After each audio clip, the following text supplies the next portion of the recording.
তেলাওয়াত করতে গিয়ে যারা ব্যস্ত থাকে, কোরআন তেলাওয়াত করতে করতে যারা আমার কাছে হাত পেতে কিছু চাওয়ার সময় পায় না, যারা আমার কাছে হাত পেতে কিছু চায়, তাদের থেকে তেলাওয়াতকারীদেরকে আমি রব্বুল আলামিন বেশি করে দেই।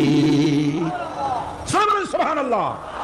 কোরআন তেলাওয়াত করতে করতে যারা আল্লাহর কাছে হাত পেতে চাওয়ার সময় পায় না, আল্লাহ পাক বলেন যারা চায় তাদের থেকে তেলাওয়াতকারীকে আমি বেশি দেই। আমার বন্ধুগণ, শুধু তাই নয়, এই কোরআনে কারীম যারা তেলাওয়াত করবে, আমল করবে, কিয়ামতের দিন তার মা বাপের মাথার উপরে আল্লাহ রাব্বুল আলামিন, আবু দাউদ শরীফের হাদিসে এসেছে, তার মা বাপের মাথার উপরে নূরের টুপি পরিধান করানো হবে। এমন নূরের টুপি, এমন নূরের তাজ পরানো হবে, চন্দ্র সূর্যের আলোকে ম্লান করে দেবে। হাসরবাসীরা প্রশ্ন করবেন, এ লোকটি কে? কোন ফেরেশতা নাকি বলে না, কোন নবী নাকি বলে না, তবে কি ইনি কে? জবাব হবে, ইনি হচ্ছেন সেই ব্যক্তি যিনি তার সন্তানদেরকে কোরআন শিখিয়েছিলেন। কোরআন শিখানোর কারণে আল্লাহ রাব্বুল আলামিন আজ তার মা বাপের মাথার উপরে নূরের টুপি পরিধান করে হাসরের ভিতরে মর্যাদা দিলেন।